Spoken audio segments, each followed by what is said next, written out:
So he mapped out everything in his own backyard about what was going on, and he was able to put that in the Book of Mormon. Now, do I believe that Joseph Smith at the time was thinking this was going to be a religious epic, or was this just a history of Indians? I think he was kind of telling a history of the Indians, and it evolved over time to becoming more religious as Joseph Smith, I think, becomes more devout in his faith, and less about the treasure digging.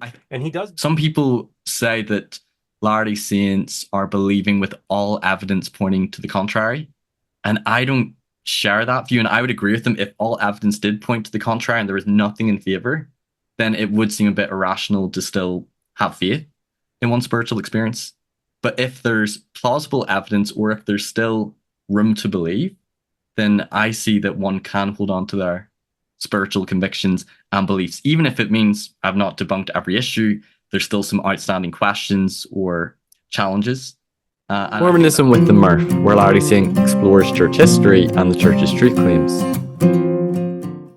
Hello everyone, welcome back to my channel, Mormonism with the Murph, where Latter-day Saint explores the church's history and the church's truth claims. And in today's episode, I'm going to have a really fun discussion and chat and collaboration with my good friend, Steve Pynakker of Mormon Book Reviews. Steve, thanks for joining me today. Thanks for having me on, Murph. It's always a pleasure. I enjoy our telephone conversations, and I enjoy every time we do a collaboration. I think a lot of people also appreciate it. We have a lot of mutual audience, and people appreciate, I think, for the people who don't hate us, they appreciate these discussions. Yeah. No, because we first collaborated, I think it was about 2 years ago. No, or just over 2 years ago, and you interviewed me on your show. I talked about my sort of story, my faith journey, a little bit about my YouTube channel. You came onto my show. We talked about your story as well. And we've done multiple collaborations on, actually recently talking about like the Fairview, Texas temple. Yep. You've had me on a couple of times talking about, I think, like apologetics and exploring church history and engaging with critics, those sorts of things. And you're a very thoughtful individual. You have a channel, Mormon Book Reviews, where you bring on people across the spectrum of belief on Mormonism. You'll bring on critics, you'll bring on avid apologists and faithful scholars, believers, and you're somebody you're an evangelical Christian, but you're fascinated by Mormonism. I think you almost love and are as passionate about the restoration as even some believers. And you're someone who is probably aware of some of the apologetic arguments and faithful scholarship in favor for the Book of Mormon, as well as some of the historical challenges and some of the best naturalistic theories as well. And you went on to Mormon Stories, and one of the episodes you talked about like a naturalistic explanation for the Book of Mormon. Yep. And I thought it was really, really thoughtful. And what I liked about it was that I think you were coming more from the angle of saying that like this is a naturalistic theory or explanation, but you were leaving open the possibility to the supernatural explanation as well, of there being, ancient Nephites, angel and gold plates, being a Christian open to the divine. But I really appreciate that, sort of like your humility, but also your understanding of the scholarship as well. So I think this will be a fun discussion. I think so too. And I would recommend that you maybe take that 3-hour episode I did on Mormon Stories, how the Book of Mormon was created, and put that in the description for people to check out, to kind of inform this conversation. Because that was me off the top of my head for 3 hours with no preparation, no notes, just giving my model that I developed as an atheist as to why, I think that there is no God, there's no supernatural, and there's no angels. How do we take into account the Book of Mormon? So it's purely naturalistic. And I tell people I did 3 hours on the Book of Mormon. I could do 6 hours on the Bible. So this is a fair assessment. This is not like me saying like, well, I'm just going to ignore all the problems with the Bible and just attack the Book of Mormon. It's like, no, I'm going to acknowledge the issues with the Bible as well as with the Book of Mormon and kind of, take that tact. I think it's very disingenuous for evangelicals in particular to attack the Book of Mormon without giving any scrutiny to issues with the Bible. Yes, we know where Jerusalem is. Yes, it's a city that existed, but that doesn't prove the resurrection of Jesus any more than we know that New York City exists, therefore Spider-Man exists. I mean, the reality is that, we there's claims that are being made about the Bible and the Book of Mormon that in one sense can't be verified. So I think it's really important to have my good friend John Dehlin says we need to exercise epistemological humility, and so that's the approach I hope to do today. Yeah, I think that epistemological humility is important, because I often see from a lot of Christians that they say there's so much archaeological evidence for the Bible, and we do know like places like Jerusalem, Nazareth, Bethlehem existed, but there are still some challenges for like the first few chapters of Genesis or even Exodus. Or is there much evidence outside the Bible that there was an Exodus or a Moses or an Abraham? And like you said, even if there was a historical Jerusalem, it still doesn't prove the miracles in the Bible, or if Jesus is the Son of God, if he is the Christ, that he died and resurrected. I remember having a meeting with this guy who was Christian, who was learning about the church with missionaries. Really, really nice guy, really sincere. But he was talking about why he believes in the Bible, and he was saying like, well, we have all this archaeology and all this evidence, all these fulfilled prophecies. And I said to him, like, ultimately, the New Testament talks about that no man can say that Jesus is Lord, but by the Holy Spirit. Or, when Paul says that the things of God are foolish to the natural man, they have to be spiritually discerned. And yes, we believe that there can be evidence to support faith, but ultimately belief in God, belief in Jesus, and for Latter-day Saints, their belief in the Book of Mormon is primarily based upon spiritual experience or manifestation. You can't prove Jesus' divinity, or I think in our view, prove the Book of Mormon by archaeological evidence. What do you think about that? Yeah, I think that's an important thing to take, because I tell people, I said, listen, if we went into the Sinai Peninsula and we found a dump we found various dumps of that we could excavate from around the time of the Exodus, and then we find that there's no pig bones in those dumps, then we will have proven the Exodus. Imagine the scenario in which millions of people are migrating around the Sinai Peninsula for 40 years, and we have no archaeological evidence at all. So to me, it's like, how can we as Christians go after the lack of evidence when there's also anachronisms? They were talking about camels when there weren't camels there, so now that kind of is very much similar to claims about horses in the Book of Mormon. So there are issues with the Bible that I think aren't really being. I mean, I like I said, these evangelical ministries that try to prove their religion is the true religion, or my God can beat up your God, is essentially they're ignoring the issues on their own side. And until you address your own issues, I don't think you should go after other people's, because it just hypocrisy that's involved here. So do better apologetics. That's what I say. And yeah, there are issues with both.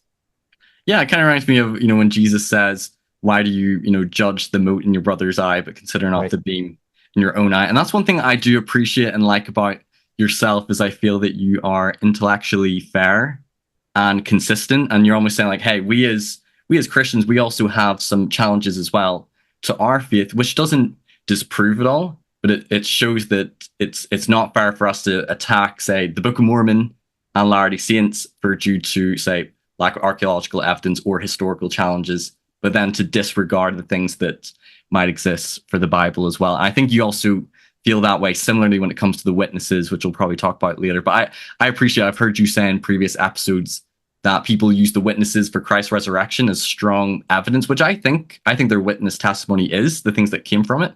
But then they disregard and dismiss the witnesses of the gold plates as not credible. And it's kind of unfair to privilege the witnesses of Christ's resurrection as, oh, this is credible evidence for the resurrection, but then dismiss the witnesses of the gold plates. As a matter of fact, I have Josh Gailey's book, Witnessing Miracles, and I've had Josh on to talk about it. Of course, he's an evangelist. He's a 70 with the Church of Jesus Christ, the Bickertonites, and he uses all the Christian apologetics that they use to defend the historicity of the resurrection. He just takes it one step further, using those same arguments in favor of the coming forth of the Book of Mormon, with regards to the witness statements. By the way, I just put my headphones on because I got a little bit of a thunderstorm going, and so I'm kind of blocking out some of that sound because I am very sensitive to noises. So it sounds like the rain is starting to clear up. Been struggling with its tinnitus. Tinnitus with hypoacusis. And so what it is, it's a constant ringing in the ears, but the hypoacusis is actually response to sound.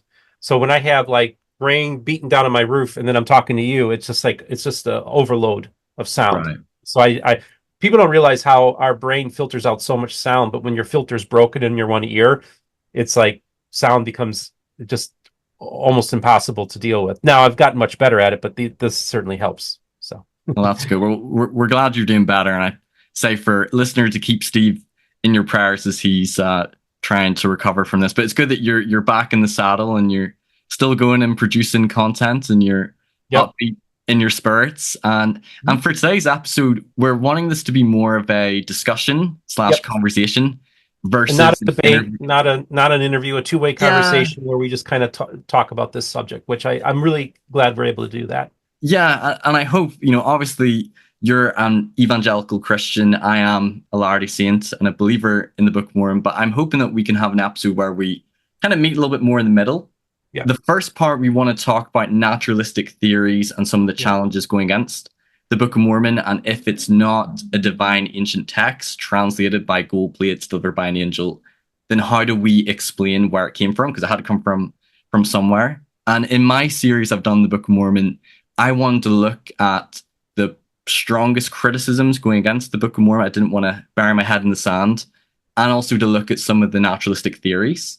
And then I also wanted to, as a believer, say, okay, still man the naturalistic explanation, and then explain why am I not fully convinced by it, or what are some things that I see as evidence or arguments in favor, or some apologetic reconciliation. So the first part of the interview will probably be us doing more of a naturalistic exploration. Mm-hmm. I'll be doing more maybe devil's advocate, and you'll be providing your naturalistic theory. Of course, if it's not historical, no angels, no God. Mm-hmm. And then probably the second part, which you might do as a separate episode, maybe you'll be doing more devil's advocate, putting more of your apologetic hat on. I'd also like to get your thoughts on some apologetic arguments, if you think it's a compelling argument, if there's any weakness to it. Yeah, and then if you were a believer in the Book of Mormon, that it's divine or ancient, how would you reconcile some of the issues, historical challenges, and I'll sort of weigh in my thoughts as well, and just our final thoughts on the Book of Mormon. So this could be super long, and we won't be able to get into everything in depth, but I think this will be a fun discussion.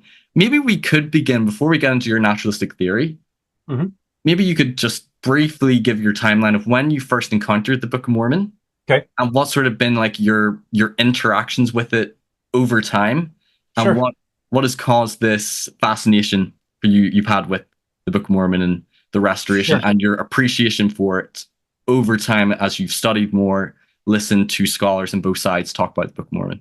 Yeah. So, and I've told this story many times. I think it's kind of a good background for those of you who aren't too familiar, is, when I was an 8-year-old boy, I came across the Book of Mormon at a Marriott hotel. And so that was, and I saw the Arnold Freiberg paintings in this particular edition of the Book of Mormon, which really enamored me and really captured me. And I saw this book that looked a lot like my Bible. I saw these paintings that looked biblical, but a little bit different. I saw the versification. I saw it looked familiar to me. And so from that moment, I was entranced by this idea of other scriptures out there. Now, at the time, I would have thought, well, we can't add to the Bible, so this is not of God. This is either of the devil or made up. I didn't really necessarily even think along those terms, but that's what I would have been later developed, as I would have gotten older. And then the very first book that I have in my collection was a Book of Mormon that I stole from a Marriott hotel during a basketball tournament for a Christian high school basketball tournament. So well, if you're going to steal something, that's a good thing to steal. God might be okay with that. And actually this is the Book of Mormon that I stole. So that's it right there. And so I've always been, I look at it this way. I'm a Book of Mormon guy. To me, the first vision is not even something that's really on my radar. It's there, but I never, that was not what entranced me. So the claims of Mormonism, really the keystone, if you will, of my entrance into the restoration world was via the Book of Mormon. So to me, the Book of Mormon is like central to everything that I view Mormonism through. And so in many ways, in my own way, I've kind of canonized the Book of Mormon in my head canon. Because part of is almost become as real to me in many ways as the Bible has. And so I have a very high view, if you will, of the Book of Mormon in that sense, in that I find it to be an audacious, interesting thing. It's unique in that, we have other scriptures from other religions, but the Book of Mormon is the only scripture that really bolsters the Bible. It doesn't Right. undermine it, doesn't contradict it. It actually strengthens it. So if the Book of Mormon were to be proven to be true, that would be used as the first piece of evidence in favor of the Bible being true. Yeah. So yeah. That's such a good point, because I thought to myself, as we were talking about before, that archaeological evidence in the Bible doesn't prove Jesus's, divinity and resurrection. And a lot of people would talk about lack of archaeological or definitive archaeological proof or evidence for the Book of Mormon, showing it's not historical. And I think we can talk about this later, some things that I think, converge quite well in the old world and maybe some growing parallels in the new world. But if there was definitive archaeological evidence, it wouldn't just prove like the angel gold plates narrative, but it would also prove that Jesus is the Christ. Yep. And I think as you read the Bible, I think, and the scriptures, God does sometimes send evidence or witnesses, but it doesn't seem that he wants to prove or intellectually force or compel everyone to belief. Almost that faith is a choice, and there has to be reasons on both sides to believe in a way. Because if we did find it, then everyone would be forced to believe the Book of Mormon is true, Jesus is the Christ, and join some sort of restoration group, perhaps. Yeah, right. And I also think that, growing up, I would get entranced with stories about like finding Noah's Ark on Mount Ararat. And there are many, many thousands, if you will, of evangelicals that went scurrying up that hill, look at that mountain, looking for, and we'd have these blurry photographs. I call them like the UFO photograph, the blurry UFO photographs that the world had. We had our blurry photographs of the Ark, that were allegedly taken. And so, and it was, and we had even like people, astronauts, well-known astronauts that were part of these expeditions that were evangelicals that for decades were doing these expeditions to find Noah's Ark. And then we have people like looking for the Ark of the Covenant. And then we have people like looking the Shroud of Turin saying, oh, this is Jesus and all this kind of stuff. And I remember somebody saying, Steve, don't use these things to try to prove these things to prove your faith. Your faith is separate from these objects. And again, if you put faith in these objects and they are proven not to be true, that then can also undermine your faith. So this was something that was even taught to me as a young Christian. So I think we're on the same level here. That's how I see it. So yeah, I like I said, with my idea is that I really think, can I just start getting into the naturalistic explanation? And again, I'm speaking. Okay, so I think really the main premise that I like to use about the creation of the Book of Mormon is that how could this relatively uneducated farm boy produce this scripture, right? And the argument I make is that Joseph Smith was devising this scripture in his mind over the course of many years. And I make the argument that Joseph Smith was world building while he was treasure digging. Okay. And so, and we also know that we have stories where he would tell stories as though he lived amongst the people, the people of the land, and he knew their customs, family their members religions.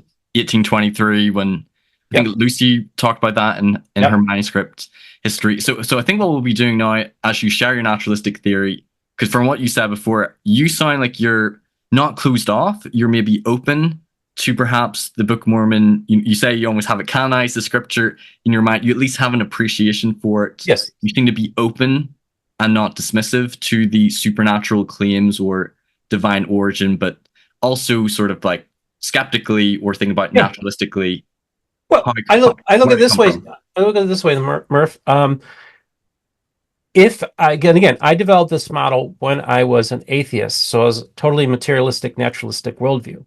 Okay, but for people of faith who believe that there is supernatural, there is a God, and there are angels, you cannot dismiss the Book of Mormon. That's the point I'm making. So, and we can get into that later in our conversation, but I think it's really important. But again, if there is none of this stuff, then what, how do we account for something like the Book of Mormon? Because it has to be accounted for, doesn't it? Yes. You can't just say, oh, well, it doesn't matter. I know, critics would say, well, the burden of proof is on, believers to show it's historical. But if it did come from Joseph Smith, you almost have to think, well, how did he produce it? And I think I respect those people who have tried to come up with naturalistic theories. And I first just want to say that I think there's some naturalistic explanations. For example, like maybe the Solomon Spalding manuscript, which has pretty much been debunked by scholars. It was not a source for the Book of Mormon, or that he just stole from, say, View of the Hebrews. But maybe when we get to the Mound Builder myth, there might be more correspondences. But I think that there's some respectable, reasonable naturalistic explanations where if I'm being intellectually consistent, I'm like, I can understand this conclusion, this interpretation. They have some good arguments. I can see some of the 19th century influences, because I think there's some believers or apologists who can think that all the naturalistic explanations are just uncredible and, they're inconsistent with each other. And obviously it's people's conclusion and own interpretation, which they lean with. But I think that there has been some respectable, explanations given. Well, and even Jacob Hansen says that the best arguments against the Book of Mormon come from atheists. So, I think the atheist explanation is the best argument against both the Bible and the Book of Mormon. So, right. I think it is the best. And that's why I find it so inconsistent for these evangelicals to, they hold on to their Bible, but then they bash the Book of Mormon, and it makes no sense to me. If anything, if you're going to deconstruct the Bible, you need to deconstruct your scriptures first. You need to go and take the Bible under a microscope and deconstruct it and come up with a naturalistic explanation for the Bible. Why? Well, because then you would have a better appreciation, I think, for people would respect you more when you're acknowledging the issues with the Bible. If you're not willing to do that, then don't come and start criticizing the Book of Mormon. Let's deal with like I said, deal with our own stuff first. So this is the thing. Like I said, Joseph Smith is world building while he's doing the treasure digging, and we have evidence of this spoken where Joseph was a great storyteller. And keep in mind, there's no internet, there's no TV. You're just basically, the world you live in is the world you live in. You're very much plugged into the earth and what's going on, whether you're looking up at the stars or you're telling stories at the campfire. So I think that as young Joseph, as they're going around, and what I advocate for is a limited geography model of the Book of Mormon taking place essentially in Western New York, basically all happening in Joseph Smith's backyard. And so he's going around and doing these treasure digging, and he goes to that hill and say, well, there's that mound over there. This battle happened there. And then there's these plains over here. He starts talking about all these things. And so he's in the process of building his world in his mind. He's got this amazing imagination. And so he lives in this world in one sense while he's growing up. And so for me, that explains the complexity of the Book of Mormon. How do you keep track of geographical locations, troop movements, people traveling? Well, you can do it if you lived in that world.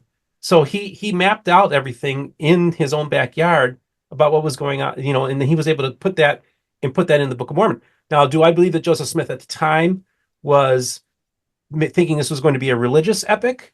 Or was this just a history of Indians? I think he was kind of telling a history of the Indians, and it evolved over time to becoming more religious as Joseph Smith, I think, becomes more devout in his faith, and less about the treasure digging. And he does believe that he has some kind of supernatural power. Even his own father said in the trial that my son has a gift, and I'd rather he use it for good rather than for these material things.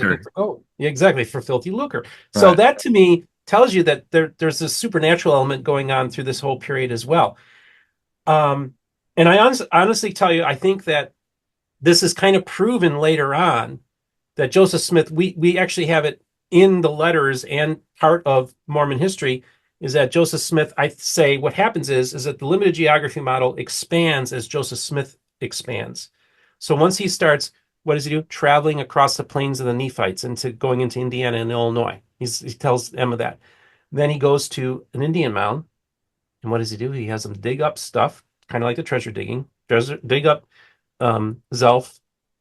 And then he tells a story about this mound and about this the body that they found, the skeletal remains. That sounds a lot like him. That's an example of his world building. So, and I also think that, initially the Book of Mormon was a limited geography model in Joseph Smith's mind, but then as he travels, the world expands, and even to the point that, by the time the 1840s come along, it seemingly includes going all the way down into Central America once they found ruins. And Right. and and Jonathan Neville's done some work showing that maybe Joseph wasn't advocating that, but he wasn't also pushing back on it either. So I think the idea is that as his world expanded, the Book of Mormon's world expanded, if you will. But I think initially it was all taking place in his backyard. And I think that a lot of Mormon apologists, one of the reasons why they are anti-Heartlander is because they want to move the Book of Mormon events as far away from Joseph Smith's backyard as possible, because I think that it's the most likely explanation. Now, one of the arguments that is used against the Heartlanders is, how could you have this epic occurring in a place like Western New York, which is part of the snow belt, right? Like, how could you have no references to snow in the Book of Mormon? And yes, that part of New York and that part of the Midwest gets tons of snow.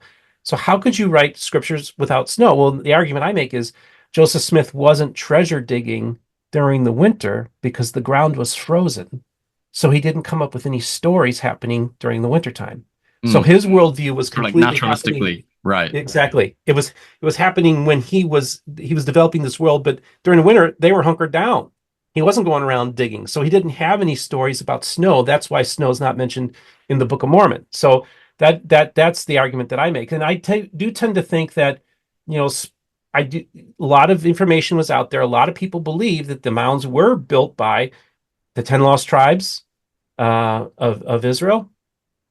There are many people who thought that at the time. This is a history that goes back hundreds of years into the 1600s. There was speculation going on about the inhabitants of Americas. How did they get there? How do we account for this? Because again, the Bible seems ignorant of this world, and how could it be? And then how is it like that the mission, like the Lord is preaching the gospel, that we have this whole civilization here that would never been exposed to the gospel? So that's when we start hearing stories about, people speculating that maybe there were Christians that came and evangelized, or that these people did actually were part of the chosen people. And then you also had speculations about, well, with the scattering of all the nations at the Tower of Babel, how did, these people would have to be accounted for. And so people speculated that maybe these were people that came, settled this land during the Tower of Babel period of time. So you have all this stuff that's already there. This is all part of Joseph Smith's world. Then you have speculative people like Ethan Smith, who in 1825 comes out with his book, View of the Hebrews. And interestingly enough, Oliver Cowdery is a member of that congregation. Do I believe that Joseph Smith read View of the Hebrews? Probably not. But do I believe that Joseph Smith was exposed to the ideas of View of the Hebrews? Highly likely. And so I think that takes into account, some of the speculations of the time as well. That's why, like, even B.H. Roberts showed a multitude of parallels between View of the Hebrews and the Book of Mormon, and this was written over 100 years ago. So even 100 years ago, there was even amongst the faithful apologists, there was an acknowledgement that there are many similarities. So whether Joseph read it or not is secondary to, I think, that Oliver Cowdery was probably telling Joseph Smith about the book. Because and maybe Oliver Cowdery didn't read the book, but maybe Ethan Smith gave sermons where he speculated. You never know. But I do think that these ideas were all out there, just in the same way that Don Bradley wrote the book, The Lost 116 Pages.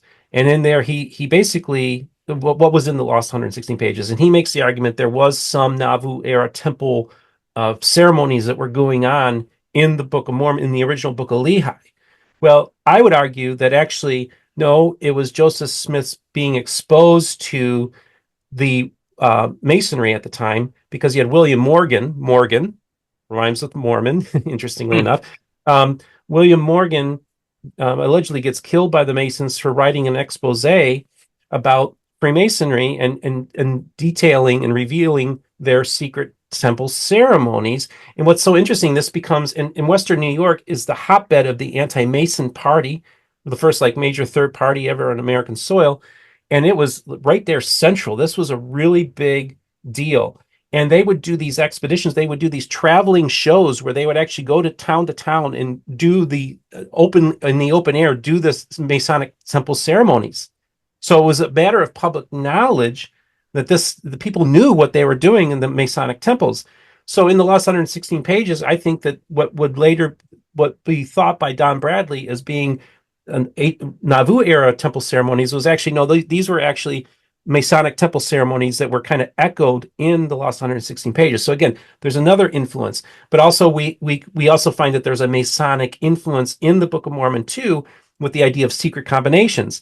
But then, as Cheryl Bruno's talked about and in the Method Infinite, and also Jason Smith, who's a Mason, talked about, is that how you have this idea that there's good, pure Masonry, and then there's also corrupted Masonry, and that they have this parallel. And actually, that's kind of echoed in the Book of Mormon as well. So you had, what were the Nephites doing? They were building temples, okay?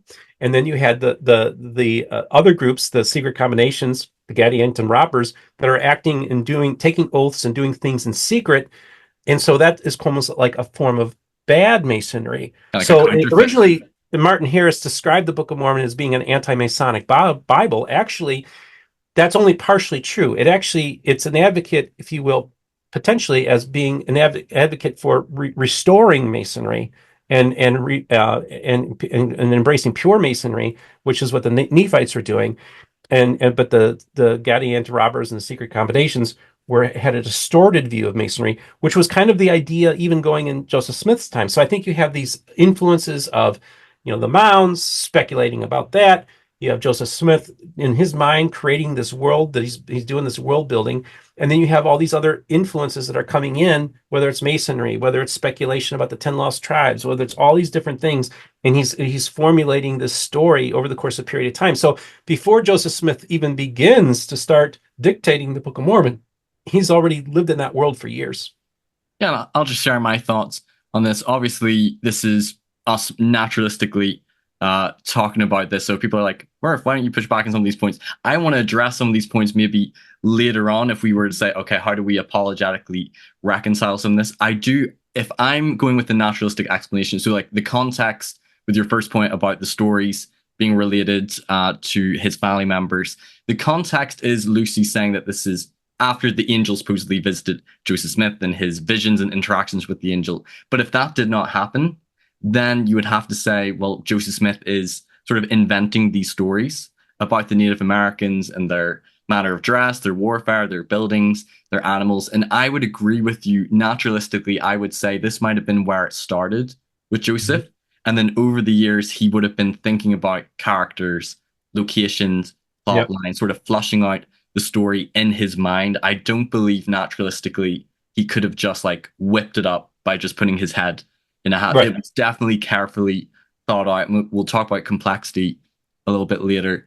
And with regards to the mound builder myth and the view of the Hebrews, I know Dan Vogel's done a lot of work and has a book on like Indian mounds, and that many of the early Americans, they viewed that these mounds, that they were likely built by like a more superior white race that were wiped out by these savage Native Americans as well, and these views that Native Americans come from the lost 10 tribes. So I can definitely see that as, you could say that could be like an outline for, or like the sort of like overarching narrative in the Book of Mormon. When it comes to the view of the Hebrews, I do think that there are parallels in the narrative. I've actually not read View of the Hebrews all the way through. I've not had the desire to want to, as I've listened to people who have read through it and read articles. Some people say, okay, they're very different narratives. View of the Hebrews more of an essay, and it's Ethan Smith, very much trying to show Native Americans their ties to the lost 10 tribes. And then they would say there's also dissimilarities. I think a critical argument saying that both Joseph Smith in the Book of Mormon and the View of the Hebrews were likely influenced by this mound builder myth in the milieu is probably a good argument. Maybe he might have been aware of View of the Hebrews. Part of me also thinks that Joseph would have had the narrative before Oliver came of like Israelites leaving Jerusalem, coming over to the Promised Land. So I don't think, if I was going with the naturalistic explanation, like maybe View of the Hebrews could have been an influence, but I think you could still say from his environment, the mound builder myth could have been where he was getting that influence. I think it's an influence. And again, we can talk more on the apologetic side because I think there's an argument against that argument too, because the Book of Mormon isn't about the 10 lost tribes. That's the fascinating thing.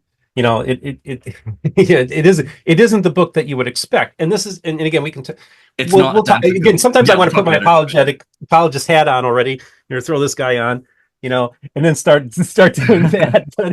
But before we go there, I want to still continue doing the naturalistic theory. And the last point you said about the Gadianton robbers and secret combinations, I believe around that time it was Andrew Jackson who was running for president, and he was a Mason, and there was this anti-Masonic rhetoric. So if you're looking for a 19th century influence, I think you could say, like, okay, maybe the Gadianton robbers and the secret combinations, if there's a 19th century influence for it, this could be coming from the anti-Masonic rhetoric, which is happening years before. Of course. And keep in mind, too, is that part of this anti-Masonic rhetoric is that the term was used, secret combinations, to describe Masonry. Right. So there's secret ceremonies, and then with the William Morgan affair. So yeah, naturalistically, I would see Joseph is telling these stories. I like your theory about as he's doing his treasure digging and seeing the mounds, he's been influenced by the mound builder myth, that there was in this milieu people theorizing there was a superior white race that built all these mounds, and they were a lot more sophisticated, that these savage Native Americans couldn't have done it themselves. And one can definitely see some of the parallels to, the overarching narrative for the Book of Mormon. We'll get to the apologetics later for that, but I think I see that as like reasonable why somebody might find that, okay, this is maybe where he's getting some influence for the Book of Mormon narrative. And would you also think as well, as I've sort of talked and read to Dan Vogel and other critics, they would see the narrative of the angel and the gold plates probably coming from his treasure digging environment and culture, and believing in buried treasure and guardian spirits, and that the angel and the plates almost maybe emerging from this, but becoming more religious. But this sounding kind of similar to, a spirit guarding treasure and you having to do certain magical rituals or pass certain tests in order to obtain the treasure, which Joseph, after a few years had to follow the commandments or the instructions of Moroni before he could obtain the plates. And I have to say that I think that really, if we look at the actions of the brethren during the Mark Hoffman affair, that it appeared to them that they also believed that the in this magical worldview that Joseph they looked at the Salamander letter as being legit, and Gordon B. Hinckley, I think, whipped out his own checkbook to buy that document. So even this idea, this is not a foreign concept even to the brethren, that they, the Salamander letter to them seemed like that was legit. And who knows what other kind of records they have in the church vaults that might even be similar. We don't know. But so this isn't something that is outlandish, because even the brethren thought this during the Mark Hoffman affair, and many probably still do as well. But also, I think that I just lost my train of thought here. I was going to talk about the magical worldview, and they'll probably get back to me. Oh, that's okay.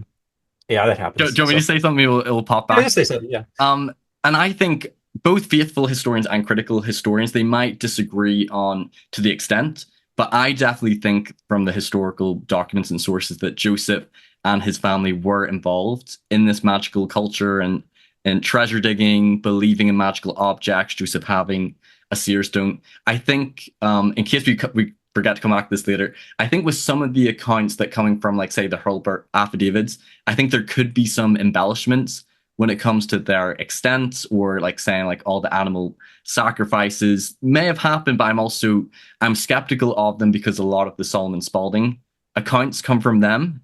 And I think that there was some antagonism against the Smiths as well. I don't think we have anything firsthand that I'm aware of from like Joseph or his family in the early 1820s about the angel and the plate. So maybe as other people are hearing it, either it started as like a spirit guardian guarding treasure and developed into an angel and gold plates narrative, or if that's just how they interpreted based on their magical worldview and the treasure digging. Because I don't think we have anything, firsthand from Joseph or his family members in the early 1820s showing that it started as, a spirit guardian guarding treasures. That could be how his neighbors interpreted what he was relating as well.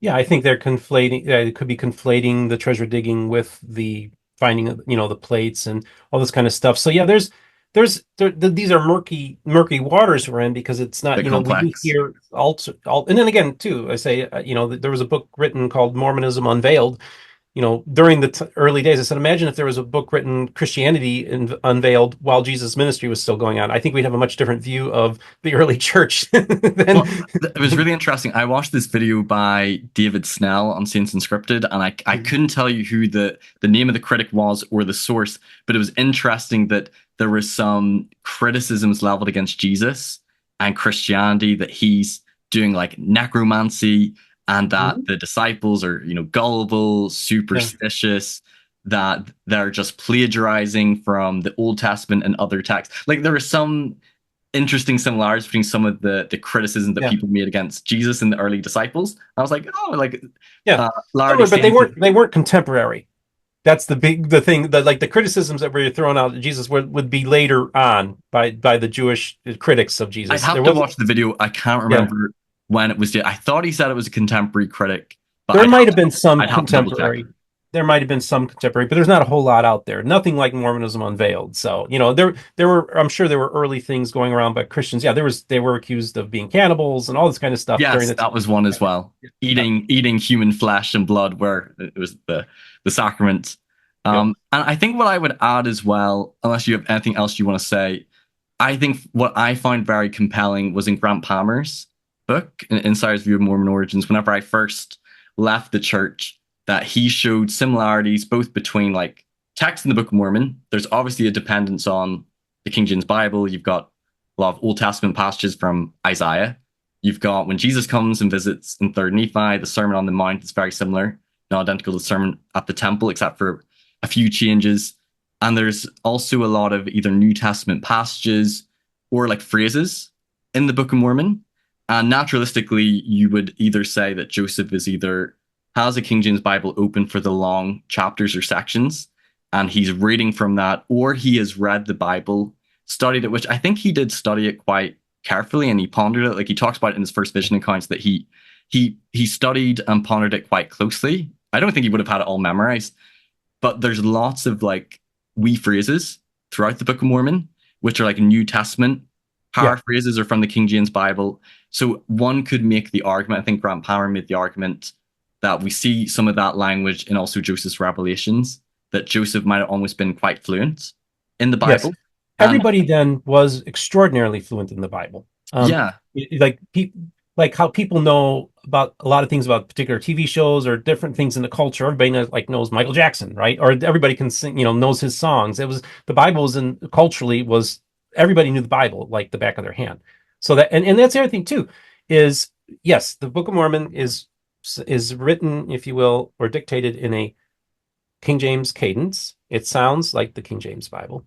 We also show that actually Kyle Bashir's last year at the Mormon History Association gave a presentation that the 1832 First Vision account essentially is just him quoting scripture. And so we know that even in the Revelations, including the very first First Vision account in 1832, is basically doctrinally actually pretty rock solid and very biblical. So that's been part of it. So yeah, and again, this is the other thing too, is when you look at the story of Joseph Smith, people try to make him into another Muhammad who couldn't read or write, or he was very illiterate and stuff like that. I think if we look at works by different types of people, Randy Bell did a stuff about the Dartmouth connection, that his older brother was going to school there and he was kind of getting some of his ideas from that. I think there's something to that. I think that Jonathan Neville makes a great point about Joseph Smith being influenced by the works of Jonathan Edwards. And if you look that, Jonathan Neville did in his book. Yeah. And not only that, but so what happened was Jonathan Neville did an analysis of all the non-biblical language that's in the Book of Mormon, and found that a ton of it comes from Jonathan Edwards. So we have was he a Protestant preacher or?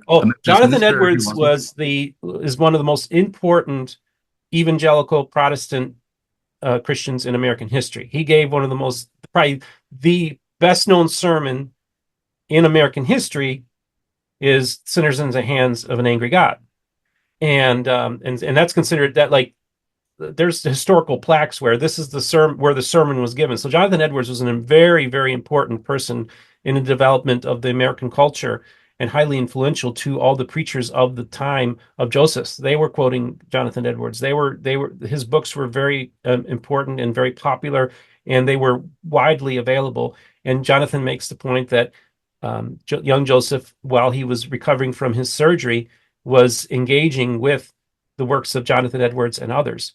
And so to me, that's another key factor. You got the King James Bible, in particular the 1769 edition of the book of the King James Bible, and you have the works of Jonathan Edwards, and that's another major influence on the Book of Mormon. So again, naturalistically, we got another, bullseye, if you will. I mean, like, the natural man is an enemy to God. That's not in the Bible, but that's in Jonathan Edwards' works. And so it's really a fascinating hypothesis. So again, this is another influence that was widely available at the time. I mean, works of Jonathan Edwards were as widely available as the Bible was. So I think that that's another area of influence on Joseph. Also, just want to go back and just say that if you're interested in Ethan Smith's works, because that's one of the points I wanted to make earlier, is read B.H. Roberts's book, Book of Mormon Study. Yes. And then also watch the episode on Mormon Stories that came out, like, I don't know, it's probably been 4 or 5 years ago now, where Radio Free Mormon came on Mormon Stories because he read through the view of the Hebrews, and he explained, and he talks about that too. So that might be a good episode to reference as well for that. But a lot of interesting influences going on here. And again, if a faithful member like Jonathan Neville can come up with finding all these parallels with the works of Jonathan Edwards saturating the Book of Mormon, a naturalistic person can easily take that same information and show that, well, there's another influence that shows that this was not a divine influence, but an actual, just part of that world. And so it's a compelling argument. And Graham Palmer, I know in his book, he had a chapter on Methodist sermons, particularly, and conversion experiences. No, I didn't find, as I researched into, he made an argument for, I think it was a Bishop McKendry or Reverend McKendry, who gave a sermon about, salvation through Christ. And there was a Benjamin Paddock, I think, who was on the stand. As I looked into that closer, the evidence points to, one, that Joseph likely wasn't there for that particular sermon. He was in Harmony, Pennsylvania. And I think he's actually conflating Bishop McKendry with somebody else. But I think it's a decent argument that critics can make that some of the sermon portion in the Book of Mormon about, like faith and repentance and being saved through the atonement of Jesus Christ fits in with Methodist or Protestant sermons. Yep. And some of the conversion experiences. Whenever I looked at some of them, I don't remember specific names, but, phrases like, I felt the pains of a damned soul, or, Jesus rescue me from this awful hell, phrases like that. I could see some similarities between some of the born again forgiveness experiences in the Book of Mormon, of like Enos or Alma the Younger or King Benjamin's people, to that of, Methodists who had born again forgiveness experiences. And we'll come back later how we might reconcile that apologetically if it is an ancient text. But I think you could definitely make an argument that he's going to revivals and camp meetings, he's studying the Bible, and he's taking in all these sermons and watching people's born again experiences, and then he could be putting that into the narrative of the Book of Mormon. And I think I don't even like people who try to find like specific sermons or specific parallels. I think that's kind of a fool's errand. I think that the totality of the world that Joseph was in, he was also a Methodist exhorter. What is a Methodist exhorter? Where the pastor gives his sermon, and then the exhorter kind of comes up and kind of repeats the sermon in one sense, or kind of summarizes it and kind of does like an altar call. So Joseph not only was sitting there watching these sermons and these open air tent revivals, he was a participant in this world as well. So he's in a juvenile debate club as well. He also had the juvenile debate club. Someone said he was a decent exhorter. Yep. So again, we have, look, the argument is that King Benjamin's sermon is a second Great Awakening sermon. It has all the earmarks of what checks off a lot of check boxes that indicates that this was a second Great Awakening sermon that you're engaging, and also even the fact that he's up on a stand. It's very, very similar parallels to what Joseph would have seen. And again, I want to put my apologetics cap on, but I'm not going to now. We'll come back because I want to come we'll back. Come back to that. In a wee bit. But I do think that these are compelling reasons. Like if you're not a believer, why it's man-made. And I think that, you know, a lot of the things that are considered remarkable in the Book of Mormon, when you break it down and you can kind of see all the different pieces, it all starts to add up. That really this is reflective of Joseph Smith's world and how he understood the world to be and how he understood history and all that. And it was all shaped and influenced in the Book of Mormon.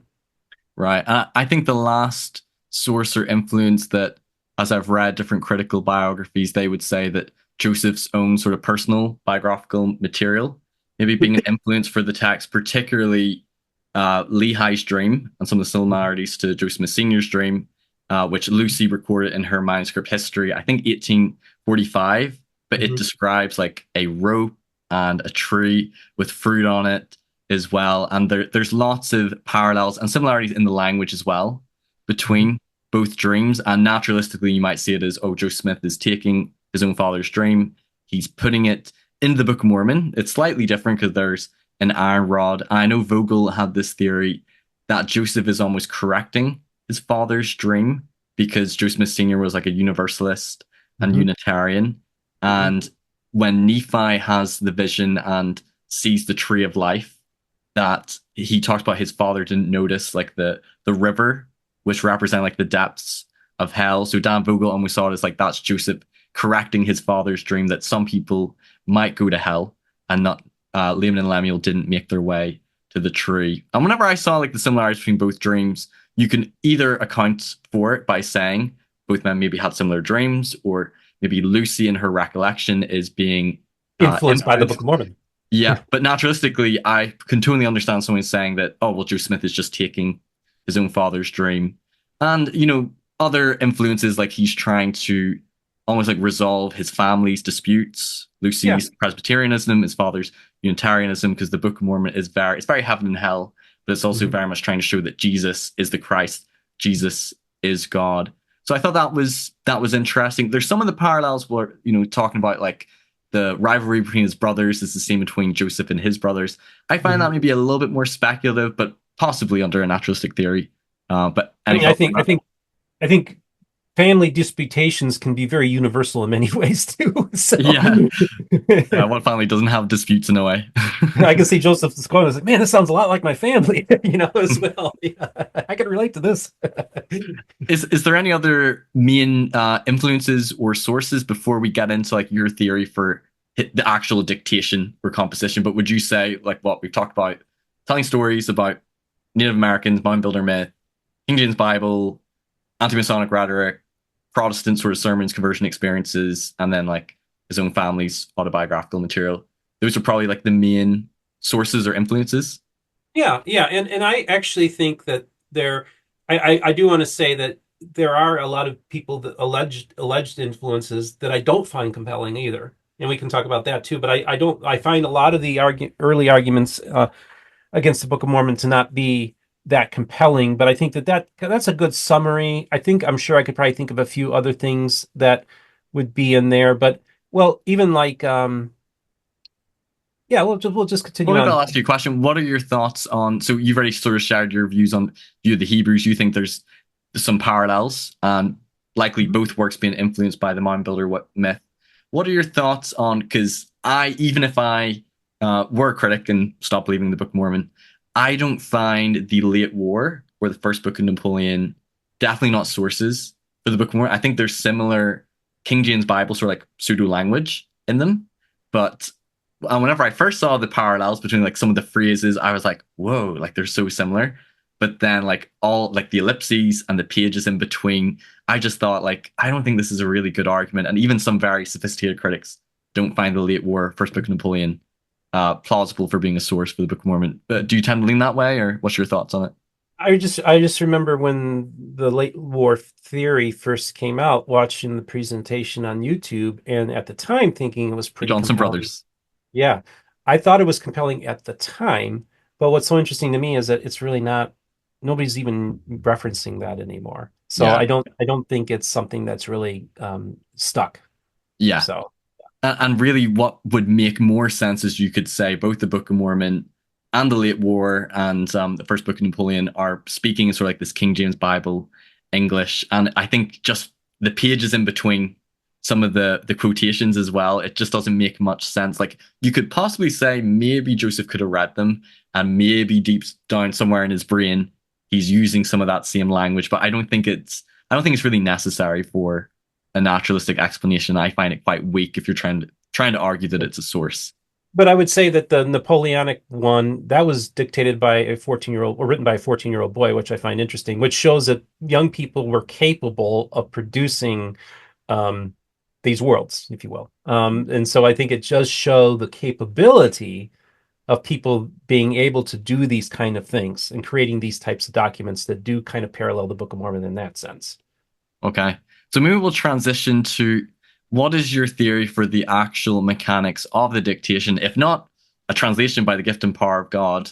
Like there's William Davis's theory, Dan Vogel has his theory. You talk about that you believe Joseph was sort of practicing these stories. He had the narrative maybe mapped out in his head, the people, the plot lines, the geographies. How do you think he actually was doing it in the moment? Do you believe he had notes, a secret manuscript, a Bible open? Do you believe that it was done as the witnesses said, using either interpreters or a seer stone in the hat? What sort of your view on how he dictated or composed it? I find the idea of notes to be an interesting theory, and I'm open to that as being a possibility, certainly. Um, but I also think that Joseph was just capable of just doing this kind of stuff. If we look at his revelations, I mean, he even challenged the others, saying, "Hey, you try to come up with stuff like this," and they couldn't. Like he just had this unique ability to, I think on his feet, and so did he have notes? Maybe, but I don't even require that he have notes in this scenario. I think that he had this ability to retain a lot of information in his head and to be and had he may have not had a photographic memory, but I do think he had really good memory retention. Because when you read and you read a lot, you do retain a lot of information more than what you would retain watching videos in media. A lot of people don't. We Reading is the best way to retain information, and back then there was no competing medium. So yeah, so you It was really more were of an oral yeah, culture, but in reading culture. oral culture, reading culture, exactly. And again, interesting oral and a reading culture, right? And I would tell you that, when I was younger, I had this and I talked about this on Mormon Stories, is that when I was younger, I was a very slow typist. And so I would actually dictate my papers to people while they were typing them. And people would be like, they'd be typing, and I could talk really fast, like this manic ability just to recall information, even remembering like the book, the reference, the page number for a footnote. Like I maybe not perfect retention, but I could generally find it. Like I had that information stored in my head. And now, as I'm dictating these papers and I had a few friends that would do it, they'd be typing like, "How are you doing this? How do you have all this information in your head? I could never do something like this." So I had this ability, and even at the time, I thought, "This is how Joseph Smith did it." Like I kind of felt like a connection to Joseph Smith in the way my ability to dictate papers to people who they were typing, and they were typing fast, and they were like, how are you able to do this? Like have all this information, and just not no preparation, no notes. Typically, I didn't have notes. Maybe I'd have an outline. I don't even remember how I did it, but I just in that sense, if I had paper, and if I did, it would have just been a few bullet points. But I was able to, dictate, college papers. And to me, that was my own personal experience that showed me that if I could do it, I think somebody on Joseph Smith, who I considered to be a genius, was perfectly capable of doing this without many helps or aids. I think it was really this, what he was doing was he was taking the world that he lived in, the world that he built, and he was describing it in the dictation process, and doing it in a style, a King James English cadence, a scriptural cadence, if you will. Yeah, And I would love to see the last 116 pages to see how scriptural sounding they were. Does it read more like a history or does it read more like scripture? I sometimes wonder if it maybe wasn't as scriptural, but that's just a that's thought on my religious. part. Mm. Yeah, more of a history. Yeah. Yeah, I think naturalistic when it comes to the composition, I think I would tend to lean kind of with you whenever I read through and interviewed Dan Vogel and William Davis. I like William Davis's theory about like either written notes that he might have. I don't think he would have had them in the hat. Possibly consulted outside. There's no evidence to say that he did have that, but maybe a mental outline in his head. So like at the beginning of each book or like a new piece of narrative, he would almost lay down the head or like a rough outline. So it wouldn't be like he's just making it up in the moment, but it's not a recitation of something that he's memorized. I think the language William Davis used was like semi-extemporaneous. I think Dan Vogel also believed that he would have been, doing acts of studying out in his mind, reading the Bible, praying sort of in between his dictation sessions, shall we say. And yeah, like I know some people would point to the King James Bible passages. Maybe he was drawing upon a Bible, perhaps during the dictations. I know the witnesses speak of a Bible being there during it. Perhaps when he was with Oliver, they could have consulted one. You might think, well, would Oliver not have said something? I think naturalistically, I find it hard to believe he could have recited chapters of Isaiah verbatim unless he had like, an eidetic memory. So I think naturalistically, I would have to think in those instances he probably consulted a Bible.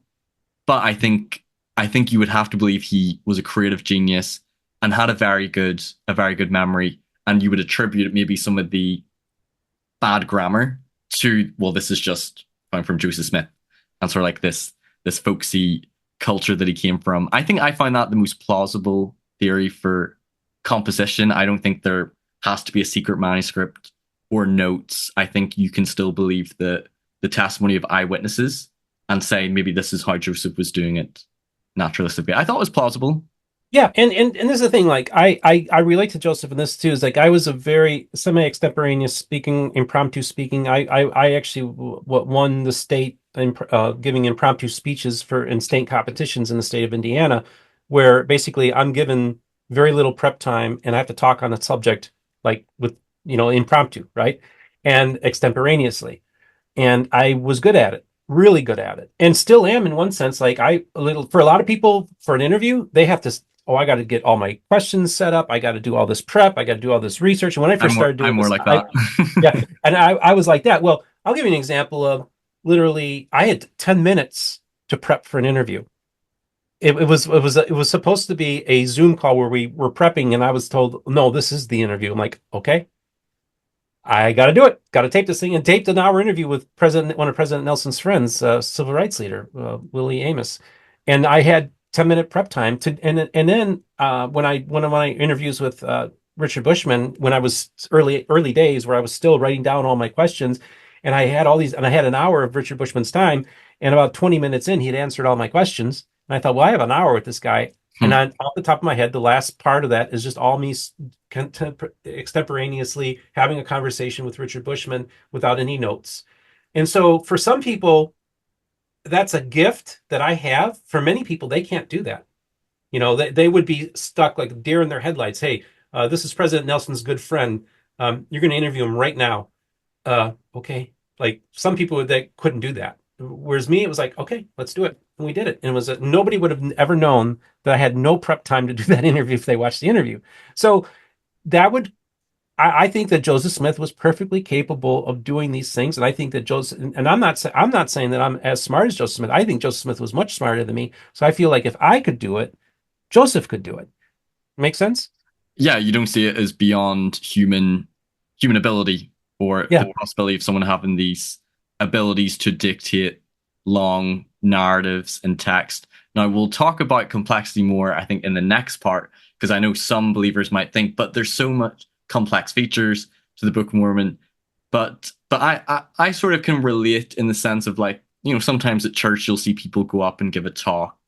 And although I'm not comparing it at all to the Book of Mormon, but like they would maybe go up, give a 20-minute talk, and they either not consult their notes or they'd have no notes. And obviously, I would think they probably thought about it beforehand, but some people are better at sort of dictating or just orally speaking than others, or maybe they have bullet points and that triggers, that's almost like them laying down their heads and they can just expound upon it as well. So some can be maybe more gifted orators. I know William Davis argued that it was more of a oral preaching culture, and particularly Methodist preachers, they wouldn't have they would have almost had like heads laid down that they would have expounded upon in their preaching. So I think like naturalistically, I'm like, okay, I can find that plausible or understandable theory for dictation. Mm-hmm. Yep. And again, I think being somebody who has personally experienced this, it kind of unlocked for me the way of looking at how Joseph was able to do it. And again, people were pretty amazed, like, how are you doing this? And so I think for some people who don't have this gift, it could almost come across as being a supernatural thing, but we know people are capable of doing these things. I don't know. Could I have dictated an epic, historical epic off the top of my head in my early 20s? I should have tried it back then. I know I couldn't do it now. Yeah, you do now. Maybe we could finish on this part because, like I said, I think we'll do a second part where I want to get more into like what maybe are some of the strongest arguments or evidence in favor, or some of the things that challenge the naturalistic explanation, or some of the things that you think that the Book of Mormon is more than naturalistic explanation. I think it's really important that people watch both segments to get the see. I don't want them to take. I had remember somebody attack me on one of Jacob Hansen's videos when I was Jacob Hansen's. This guy went and dismantled the Book of Mormon, attacked the Book of Mormon. Like they're totally taken, from my appearance on John DeLynne's program.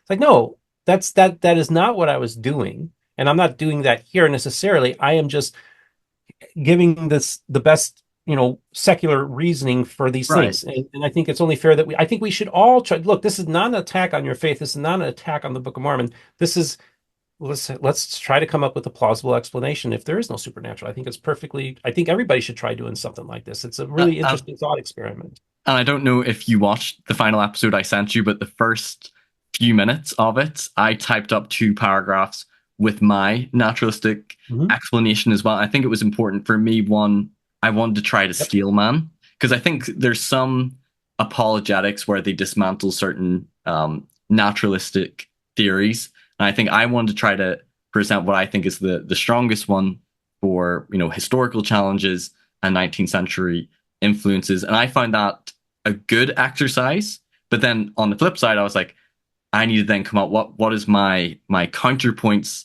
to these criticisms or the naturalistic theories? And then what do I think on the flip side are some of the best arguments or evidence in favor? Because I think that needs to be taken into account. And then you can weigh up which you find more persuasive or which you think best accounts for all the data, shall we say. Before we close up, what would you say in summary are maybe some of the biggest historical challenges to the Book of Mormon? And then we can maybe come back to some of those in the second part. Okay, so one thing I did want to add to the composition of the Book of Mormon is the Isaiah sections. Okay, so here you have a scenario where we're having this new scripture coming forth, and it's going to reveal a lot of new information, and it's going to to the world. And even the editors are saying that there's only limited space to do the plates, and they're writing in a different language because of the limitations of the plates and everything like this. So why would you take all this time to basically just rehash Isaiah? Why not give us new information? Why give us something that we already have, right? So it comes across as being like filler. Somebody asked me, like, what is your strongest argument against the Book of Mormon? It was actually a Bicker tonight that asked me. I said, there's way too much Isaiah in the Book of Mormon. Like, it doesn't seem to serve a response to that, but I'm going to leave it for. That's fine. I'm sure there's a response to it, but it just doesn't. Yeah. To me, it's like, man, we got all these plates. Think about this. You have all this plates and all this information, and and again, if you're being influenced by the Holy Spirit, right, and there's some divine process that people believe about the Bible and the Book of Mormon, then you would think that maybe other plates would have been more useful to be translating rather than giving us whole sections of Isaiah that, we already have that in our Bible. What's the necessity of that? It just doesn't. It doesn't seem to. The Book of Mormon, in that sense, doesn't seem to fulfill the role that it should be playing, to be complementary to the Bible. But it's just giving us, it's rehashing, even like, even word by word, word for word, Jesus' sermons. Like, why not give us more new information that maybe have been lost? Like, because the idea is that many plain and precious things were removed from the Bible.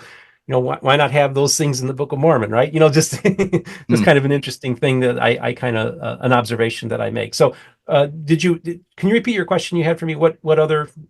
Yeah, I will come back to that, because there was a really interesting thing that Grant Hardy presented in his book that I read that completely opened my eyes to the Isaiah chapters. And you can view it either naturalistically or that this is coming from an ancient author. I'll just say it now. He showed me, and I never noticed this before from reading the Book of Mormon, but then once he presented it in his book, I was like, wow, because I either saw that either Nephi is like, I don't know what to write, I'm just going to quote Isaiah, or Joseph's like, I don't know what to write, so I'm just going to quote Isaiah for a bit.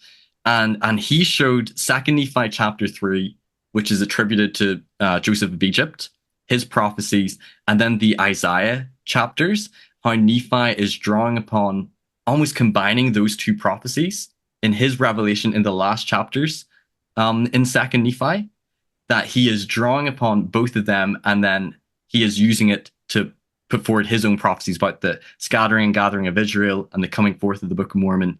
And it at least showed to me that whether this was Joseph or if it was Nephi, that this was carefully constructed, like deliberately chosen, the Joseph of Egypt prophecy and the Isaiah chapters for later stuff. It wasn't just, I'm just going to quote Isaiah because I don't know what to quote for a while. And that really opened my mind up. I was like, whoa, like it kind of showed at least the complexity, and whoever created the Book of Mormon, it was carefully constructed, and it was part of the later sort of narrative and purpose the author had.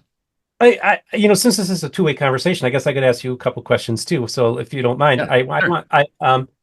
What would be your most compelling argument? Like my whole point is like, okay, you just told me what Grant Hardy wrote. Now, in the back of my mind, is there a biblical scholar, or is there an outsider who doesn't believe in the Book of Mormon? Would these be compelling arguments to them? What would be the most compelling argument? Well, maybe we should save this for part 2. Maybe I think the point I'm making on that one is I think that one, and most of Grant Hardy's book, which I like to talk about a little bit more in the next part, it's sort of irrelevant. Basically his book is like, let's just set aside historicity for a moment.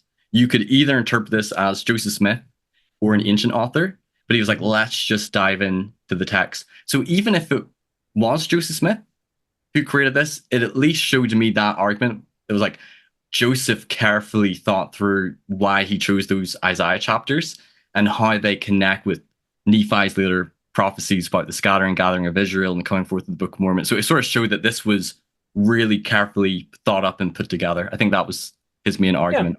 Yeah, I think that's an interesting. I haven't read that, so I've had Grant on my program. So that's something I should look into. It is an interesting argument. Yeah. In terms of historical challenges, because I do also want to be fair and balanced. So let's say what are maybe some of the biggest historical challenges. And I just want to say, I think that there are some historical challenges. People have to decide for themselves. Does this disprove it? Is this a definitive anachronism? I think there's at least a case that can be made against, and I can understand why someone thinks this disproves the Book of Mormon. I think you have to take into account with the evidence or apologetic arguments in favor. But for example, I think Deutero-Isaiah is probably one of the toughest historical challenges. And basically, Bible scholars say that chapters 40 to 55 were written after the Babylonian exile, so after when Lehi would have taken the brass plates with him over to Arabia. And that does seem to be the scholarly consensus. And people would then argue Joseph didn't know about biblical scholarship and assumed Isaiah wrote the whole book of Isaiah. So therefore, it couldn't have made its way onto the brass plates, shouldn't be in the Book of Mormon. Therefore, smoking gun. And we can talk about the apologetic reconciliations, but it's one where it's a tough one.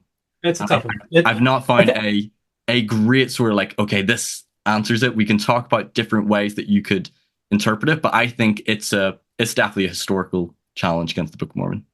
I think that you can make. I look at it this way: is that there's very little evidence. There's no evidence that there was a global flood. There's no evidence that there was a scattering of the Tower of Babel. Again, I'm taking a naturalistic thing here, so this is the lens that I'm That's going another to. historical challenge, you could say, with regards to That the the Tower of Babel is an issue. We know how languages evolve and everything like that, and it has nothing to do with the story that happens in the Book of Genesis. We don't have evidence for an Exodus. We have eyewitness accounts of Jesus's resurrection that are quite frankly shaky and not very compelling. When Paul goes and says, "I have 500 witnesses that and I met them," it's like, Paul, you would have all done us a big favor if you wrote down the 500 names. Because and if they'd written down as well. yeah. So then that would have been like, here's a contemporary thing where he actually names the 500 people. You could during the time could have found these people and asked them and verified it yourself. That would have been the best evidence ever. Why didn't you do that, Paul? Why didn't you write down their names, for crying out loud? You don't get that sometimes. So there's a lot of challenges to the Bible. Now, I think that basically Joseph Smith and Oliver Cowdery and the early saints, without any doubt, believed that Hill Cumorah was a mound, and that Hill Cumorah was the place that the final battle took place for the destruction of two major civilizations. And I think that that's the argument that the Book of Mormon makes as well.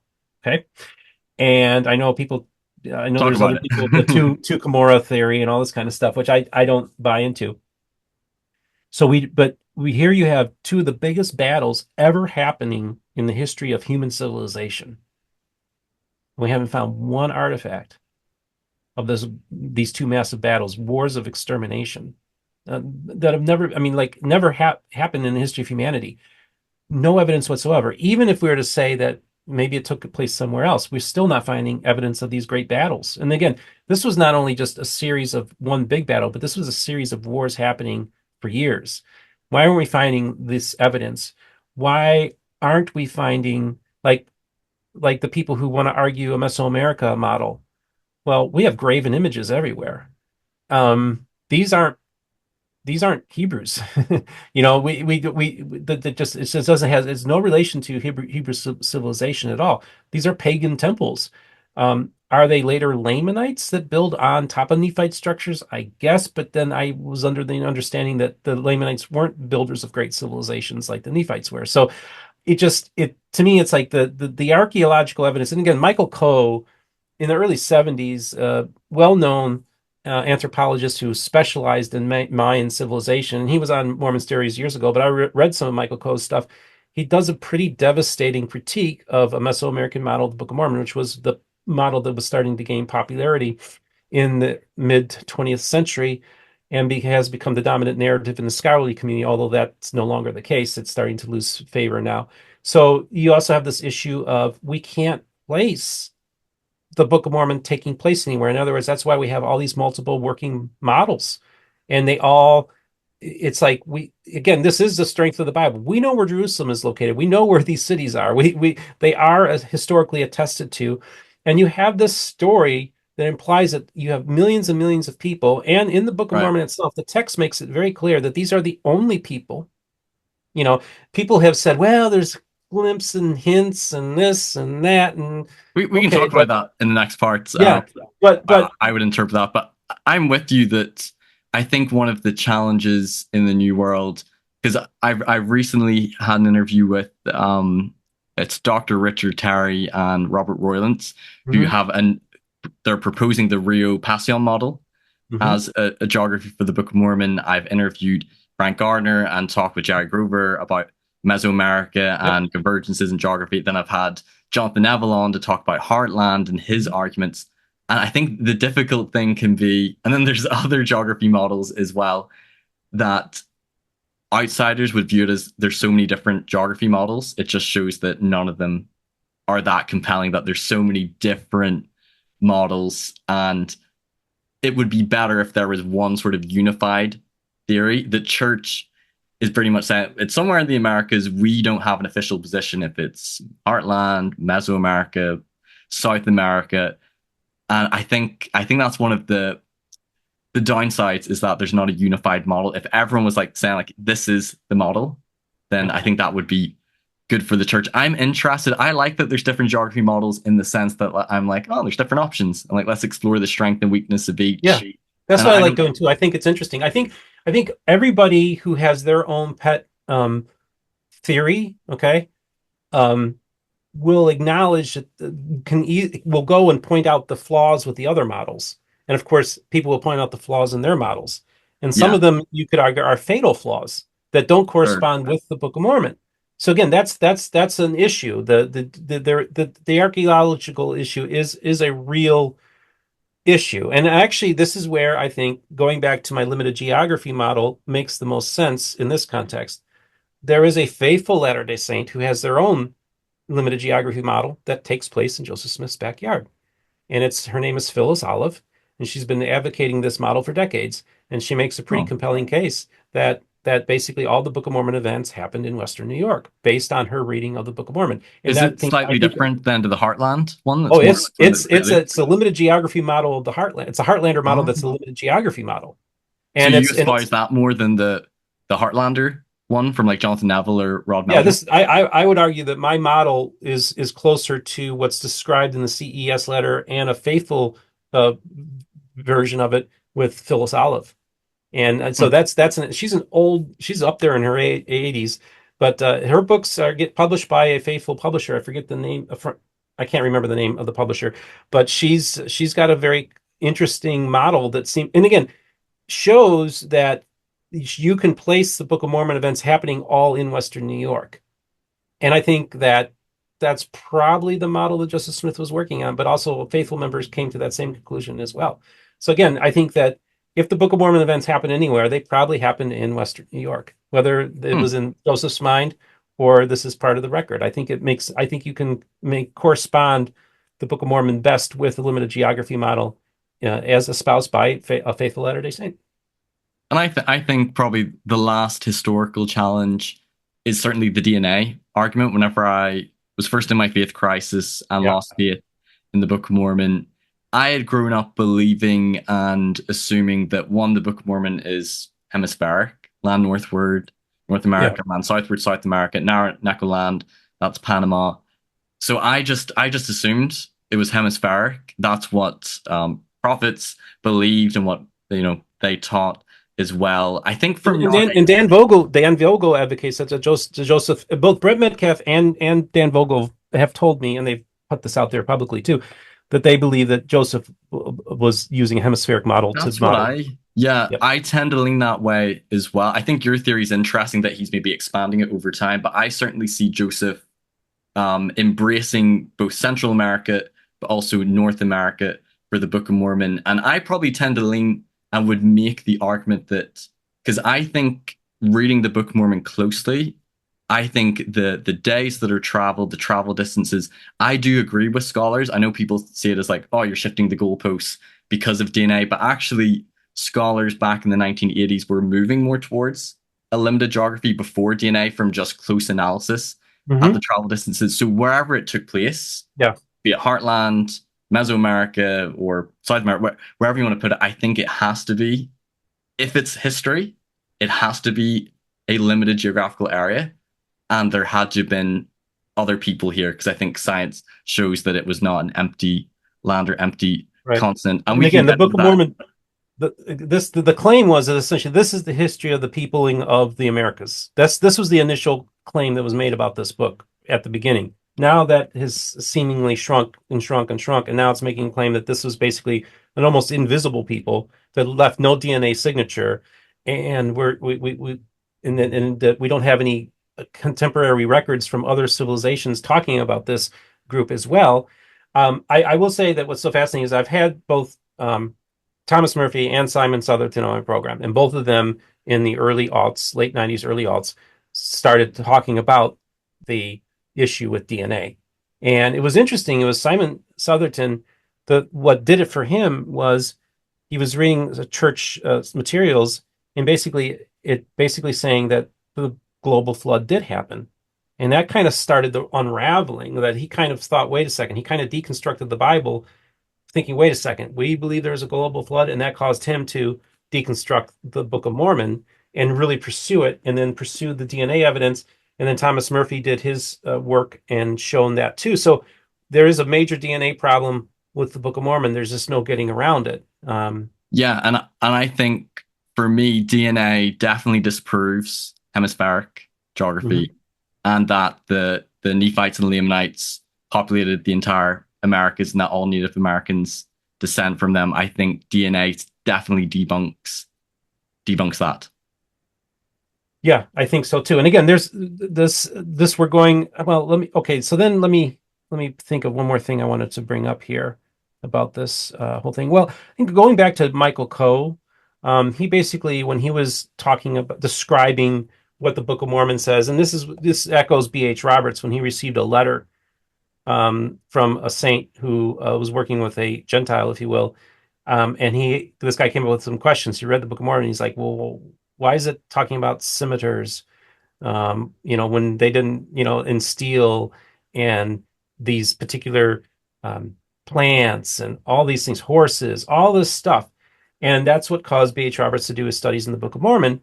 So these questions have been there all along. But also what Michael Coe was making the point is that there's absence of information that if you're taking this place in Mesoamerica, why aren't we talking about chocolate? Why aren't we talking about jaguars? Why aren't we talking about all these things that would have been contemporary to these societies? Like that to claim that this is a Mesoamerica route, and then listed, and Michael Coe listed off all these things that the Book of Mormon does not have in there. So so that to me it's a compelling argument too that he made, and so that's why there's no people outside of Book of Mormon believing communities that take any of the claims, archaeological claims that are being made seriously, because most of the consensus is on this is that there is no evidence at all that proves anything in the Book of Mormon. That's what the scholarly consensus tells us, and we find little things here and there. Many of them end up to be hoaxes in most cases. So we just and then just had the lack of evidence. And Michael Coe was always he was open to diffusionism, because he even argues that there is seemingly a Chinese influence on Mayan culture. He does talk about that. So he's not one of those people who's an absolutist that there was no diffusion going on either. He did believe that. So it's not that he was an anti-diffusionist. He was open to the idea that there could have been cross-pollination in the New World and the Old World as well. No, I'd be happy, because as a believer who espouses more the Mesoamerica geography, I think in the next part I could share some of the reasons, what I have found to be some of the arguments or some of the convergences that faithful scholars point to, and then how I might try to, get around some of the challenges. I think Michael Coe, anachronisms is a big challenge against the Book of Mormon. We'll get into the apologetic reconciliations. And I think some of the arguments that he made about why doesn't it speak about like things which exist in Mesoamerica, like jaguars or cocoa beans or monkeys. I think some of those are like kind of good arguments.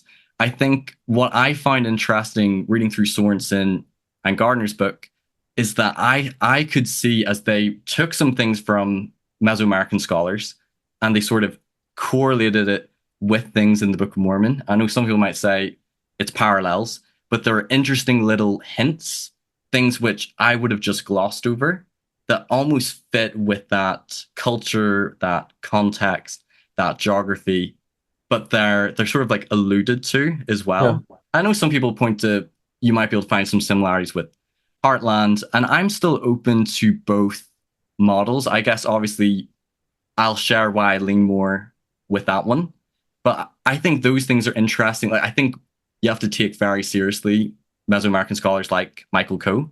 But what I find interesting about, say, like John Sorensen or Brant Gardner, is that they were taking what Mesoamerican scholars had to say and then showing how it corresponds with the Book of Mormon. And it was a different approach rather than like, let's find the Book of Mormon in Mesoamerica. It's like, can we see Mesoamerica in the Book of Mormon? Are there things that fit with the culture, civilizations, rise and fall of the civilizations, geography, warfare? And they would definitely see it more as it's the Nephites and Lamanites participating in and being among sort of Mesoamerican civilizations. But that's sort of like a teaser, but I think we could talk about that more in the next one, and why you find maybe North America or Heartland more persuasive. Yeah, and I think well, I'll be wearing more of an apologist hat, but I sometimes might get my skeptic hat back on in this conversation, especially when you're using all that fair Mormon stuff, just Hey, they get a hard time. In fairness to fair Mormon, they are the first place I would go to on a topic, but I think fair has some good responses to some issues because they're often treated as like they're rubbish. But then there's been other times where I've turned to fair. I'm like, no, this isn't a great response. But usually it's where I would turn to first. And then I like to go to either like articles, BYU studies, interpreter articles, or like to try to go to like who is sort of like the best faithful scholar on this topic. And sometimes I think fair does its best, but it maybe doesn't always have the best up-to-date faithful scholarship on there as well.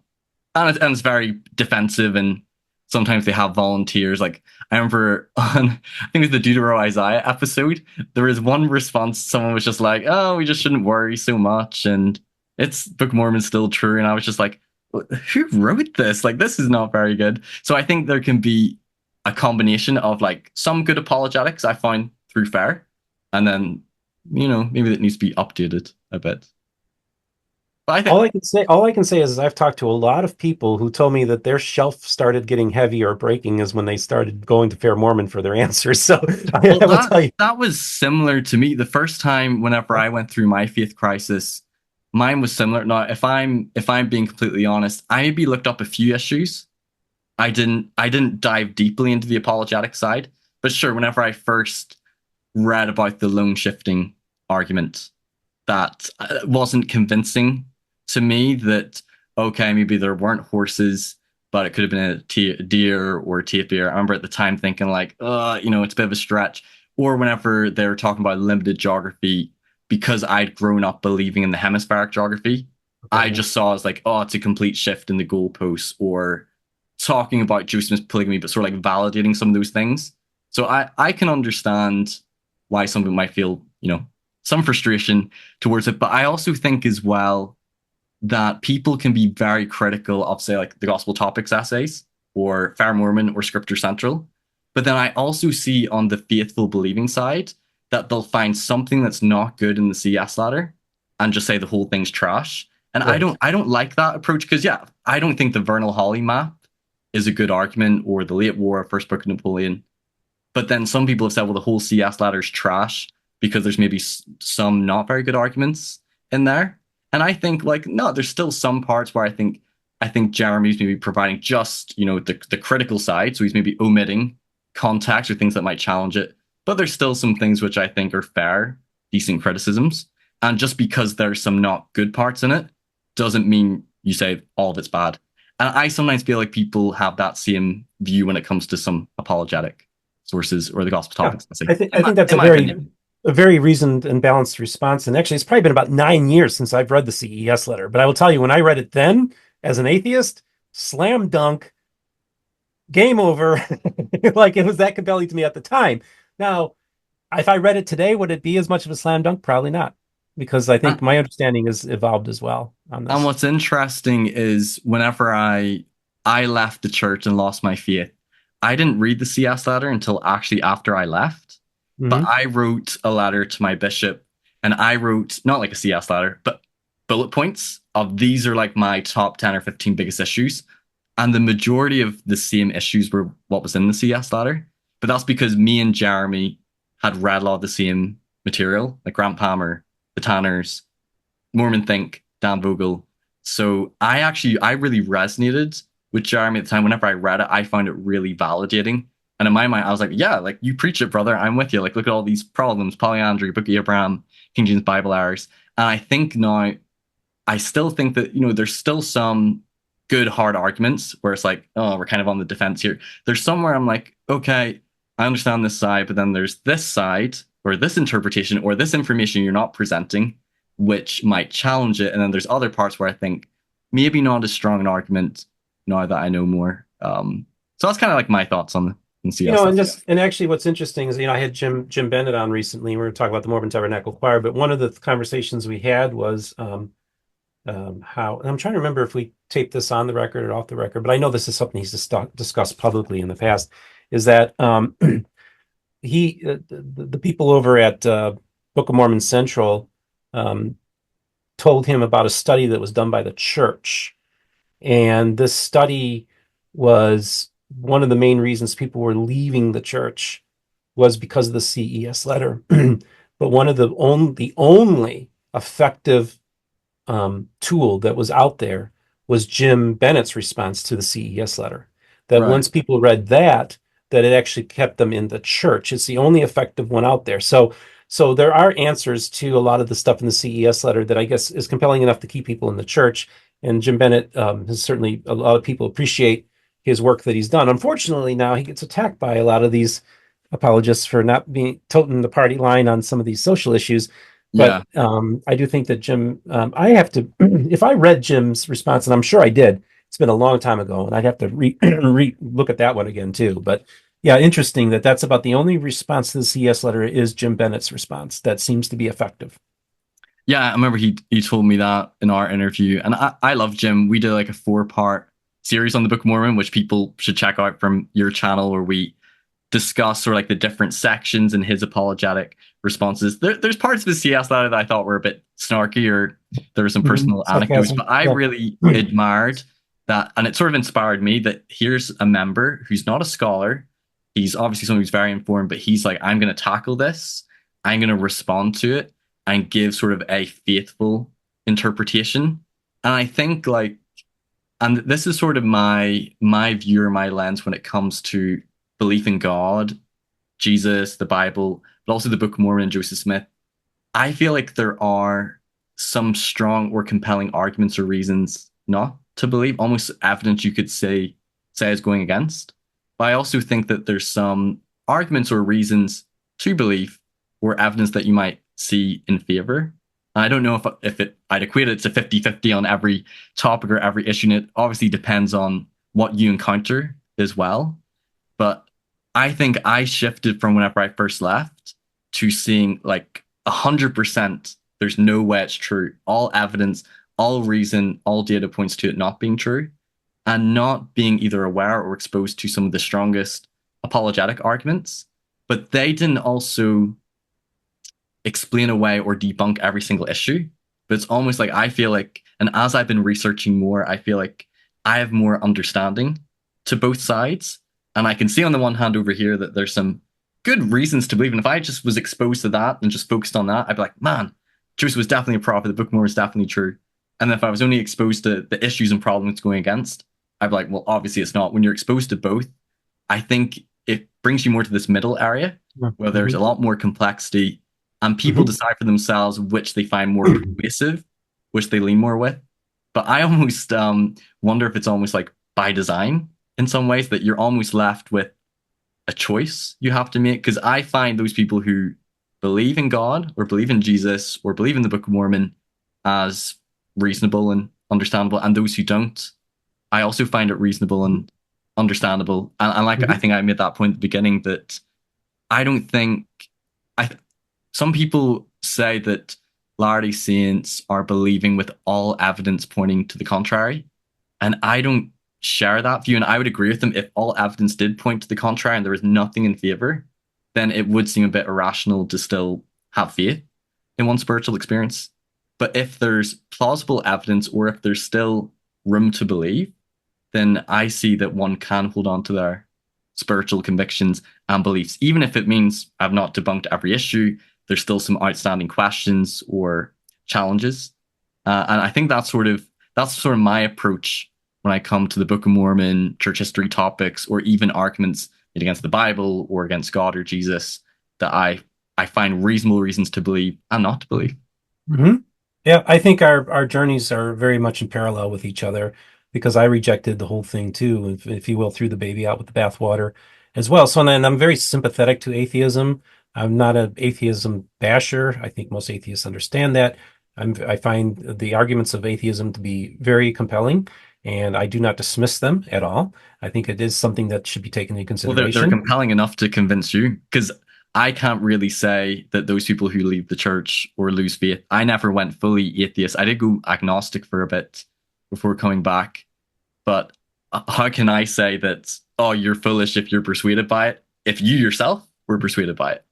Yeah, yeah. So I think it's important because we've looked at our scriptures and our faith through various lenses.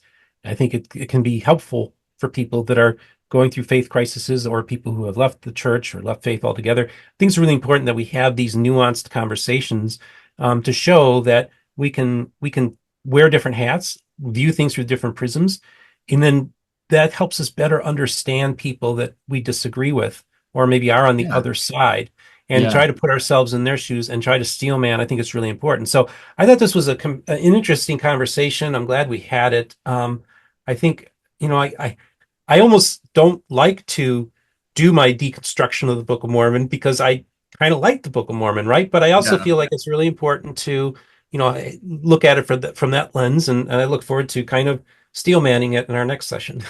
Yeah, I think it can be tough as a believer. It was tough for me in my series because I wanted to explore a lot of the main biggest criticisms. So things like Deutero-Isaiah or the Tower of Babel or King James Bible errors, DNA were things that I felt uncomfortable, but I knew if I'm seeking information and truth and evidence that I have to confront those things.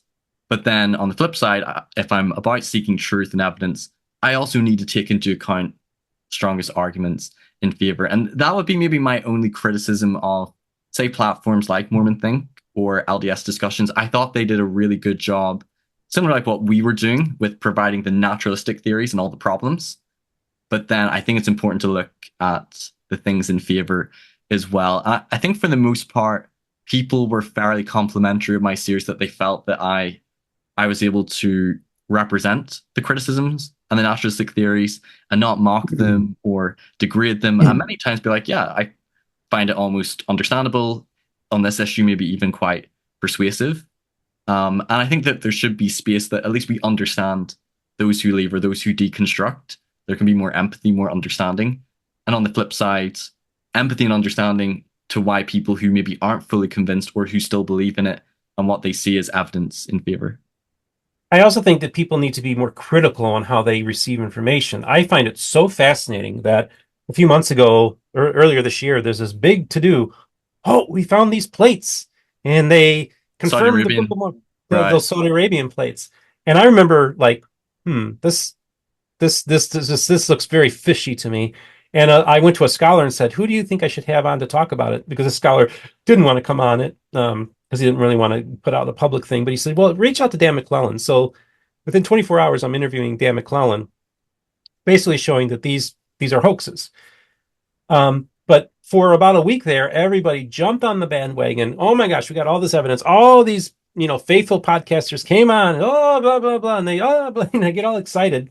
Yeah. And within then when I had Dan McClellan on, and that day I released it, I got a text from John DeLynn saying, good get there, Steve. And then 72 hours later, Dan McClellan's on Mormon Stories. But basically, once Dan McClellan came on my program and debunked those plates, that pretty much ended the story right there. Like, nobody's talking about this. And I know Scripture Central, which is an apologetic platform and channel.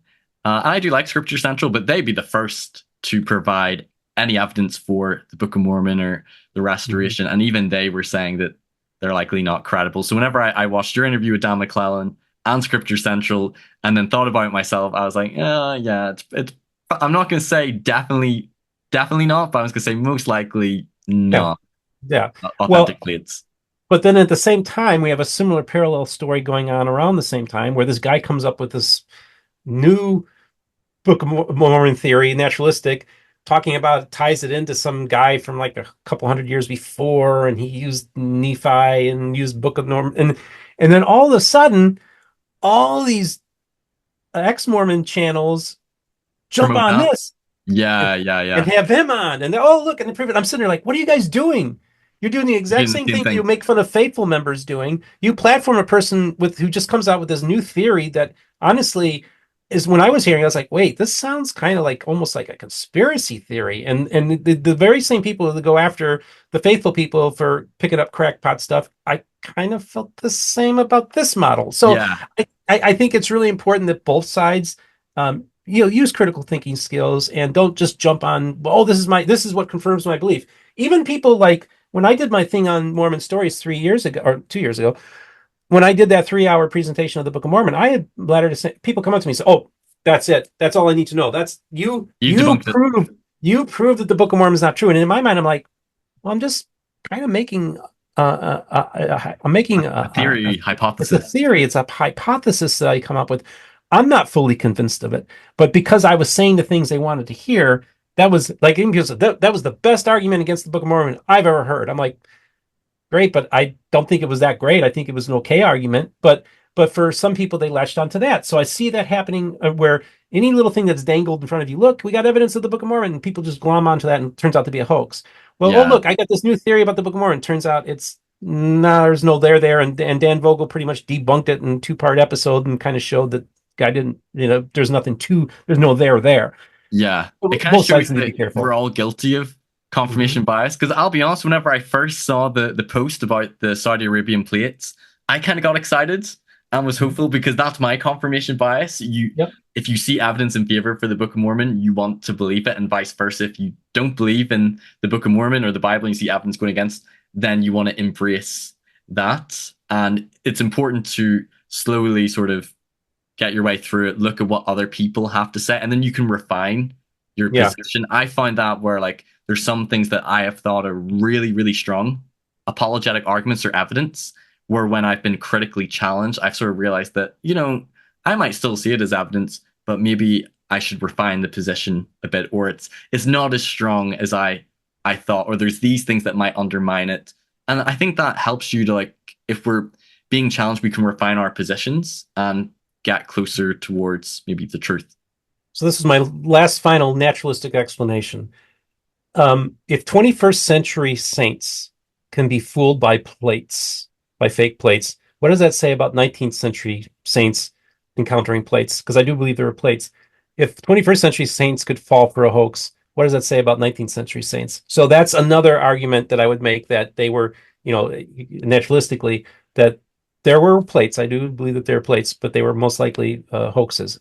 Mm. And again, I'll make the other argument in our other segment. But again, if people can fall for hoaxes today, then I certainly can see 19th century people falling for hoaxes, including the witnesses. Yeah, and I guess we'll talk about the witnesses in the next part, but I would just quickly say, because I disagree with Dan Vogel's interpretation on the 8 witnesses, that they were covered in a cloth. As I've looked at a lot of the documents, I understand the Stephen Burnett one and then his interpretation of one from John Whitmer. But I disagree with, I think the majority of their statements support they actually saw and handled plates with engravings. But my other point is, I don't think this necessarily proves the Book more. I think it does make the fraud more impressive. And there's some people who think, oh, well, Joseph couldn't have manufactured plates with engravings that appeared, curious workmanship, and it passed visual inspection for the 8 witnesses. But it's not beyond the realm of possibility. You've got the Vorey plates by James Strang, the Kinderhook plates.